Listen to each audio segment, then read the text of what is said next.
অনেক বেশি চ্যালেঞ্জিং। পাশাপাশি বলা হয় যে সবসময় যে আগের সরকারের যারা দোসর তারা এখনও সরকারে আছেন, বা সেই সরকারের অনেক নির্দেশ আদেশ এখনও বহাল আছে, কোনো কিছুই খুব বেশি পাল্টায়নি। সরকারের জন্য যতটা চ্যালেঞ্জ বিচার, পাশাপাশি রাষ্ট্র পরিচালনা, সামনে নির্বাচন, সব কিছুই তো আরও বেশি চ্যালেঞ্জিং হবে যদি সেই দোসরদের সরানো না যায়। সেই প্রক্রিয়ায় কি সরকার এগোচ্ছে? জি, ধন্যবাদ আপনাকে। অ্যাসিড দর্শকবৃন্দ এবং কলা কৌশল, তার সাথে আমার বিশিষ্ট দুইজন আলোচক আছেন, সাথে আপনাকে সালাম ও শুভেচ্ছা দিয়ে আরম্ভ করতেছি। জি, অবশ্যই কথাটা গুরুত্বপূর্ণ যে আপনি তো আসলে এই 16 বছর আবর্জনা আপনি 5 মাসে তো ক্লিন করতে পারবেন না। একটা বাসাও যদি আপনি দেখেন যে 2 মাস আমি জার্মানিতে যখন ছিলাম বা জাপানে ছিলাম, যখন সে 2 মাস দেখছি যে ঘর ঝাড় দেওয়া নেই, বিভিন্ন কারণে দেশে চলে আসছি, গিয়ে দেখি ওইখানে 3 দিন এটা পরিষ্কার করা যায় না।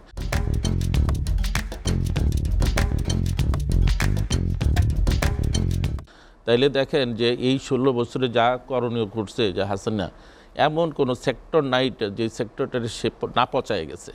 তো এখন তার লেসপেন্সার হইতে শুরু করে এইসব লোক এখন পুলিশে যারা এখনও যারা জয়েন করে না, ভীত সন্ত্রস্ত, অনেকে রিক্সা চালায়, ভ্যান চালায়, ভয় আসে না, কারণ তার অপকর্ম করছে। আপনি যদি যে অপকর্ম, একটা জিনিস জানবেন যে অপরাধী সবসময় চিরজীবনী ভীরু থাকে, কোনো কিছু দেখলে সে আটকায় উঠে বা একটা টেনশনে তাকিয়ে থাকে, সেটা। তো এখন সরকার এগুলি সময় দিতে হবে। এইগুলি মনে করেন আপনি এই জিনিসগুলি সরকার একটা পর্যায়ে নিয়ে আসছে, বা হয়তো একটা জায়গায় ইনভেস্টিগেটর হিসাবে কাজ করতেছে, সেইখানে একটা পর্যায়ের মধ্যে আপনি 24 ঘন্টা যদি নির্বাচন করে তর্কের খাতিরে যদি আমি ধরি, আজকে যদি ছাত্র বৈষম্য বিরোধী ছাত্র আন্দোলন যদি না হইতো, জনতা ছাত্ররা যদি আন্দোলন করে এই সরকার না সরাইতে পারতো, হাসিনাকে আপনার ক্ষমতা দিয়ে দিত? একটা বড় দলও তো 18 সালে নির্বাচন করছে, 7টা সিট পাইছে, বিভিন্নভাবে চেষ্টা করছে যে হাসিনার কীভাবে সরানো যায়, পারে নাই। তাহলে আপনি একটা লোকের তো উপযুক্ত সময় এবং যেটা দেওয়ার মিনিমাম দরকার অতটুকু তো দিতে হবে। আর এদের সরানো তো পর্যায়ক্রমে সরাইতে হবে, অ্যাট এ টাইম তো সরাইতে পারবেন না। আপনি এখানে আজকে আপনি টকশো করতে চাইতেছেন, আপনি তো একা টকশো করবেন, 3 জনের জায়গায় 2জন আনলে যদি 2জন গেস্ট নাই আসে ওই দিন, এমনও তো হয়েছে 1জন দিয়ে আপনি করছেন, কিন্তু একদম শূন্য দিয়ে তো আর চালাতে পারে। তবে তার প্রতি তদারকিটা বাহির করতে হবে। যেমন দেখেন, ওই যে একটা পুলিশের মহিলা এসপি মনে হয়, সে কী করছে, ওই যে আইনমন্ত্রী আর ওই যে সালমান আফরোজ, এদের নাম বাদ দিয়া চার্জশিট জমা দিতে বলছিল। তো এইটা আপনার কোর্টে উপস্থাপন করার আগেই কোনো এক অফিসার দেখে ফেলার পরে এটা স্টপ করাইছে। তা না হলে তো সে সাবমিট করে ফেলতো। তো এইখানে একটা হজবরল একটা হইতো যে এটা কোর্টে দেওয়ার পরে কেন এটা করলো, আগে কেন দেখা হইলো না।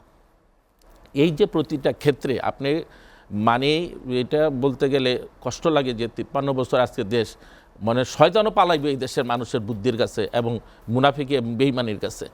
অধৈর্য একটা জাতির মতো চলে, সব সময় চায় যে নিজেরটা নিজে কিভাবে আগে পকেট ভরবো, নিজেরটা নিজে কিভাবে আগে পরিচালনা, কিভাবে অবৈধ কাজ করা যায়, কিভাবে করা যায়, ওই চিন্তাগুলি চলে আসে। একবারও চিন্তা করে দেশপ্রেম বলতে তো কয়টা লোকের ভিতরে আছে। আজকে দেখেন, যদি যদি দেশপ্রেম থাকতো, তাইলে আজকে আপনি ব্রিটিশ ছিল তখন রক্ত ঝরছে, আপনি পাকিস্তান থেকে আপনি আলাদা হইলাম তখন রক্ত ঝরছে, তর্কের খাতিরে 3-এর জায়গায় 30 লক্ষ বানাইছেন, ঠিক আছে, মা বোনের 2.5 লক্ষ, সবই সত্য।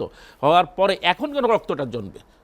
এটা তো নির্বাচনে আপনার ওই যে আজকে যদি এই দেশে 4 থেকে 5 কোটি লোক চাঁদাবাজি করে চলে, এই চাঁদাবাজির এই যে মামলার ধারাগুলি আছে, চাঁদাবাজি আইনটা আরও কঠিন করা উচিত আমি মনে করি। তার কারণ হলে চাঁদাবাজিটা যখনই বন্ধ হবে, পলিটিক্সে এই যে আগাছাগুলি কিন্তু আর থাকবে না।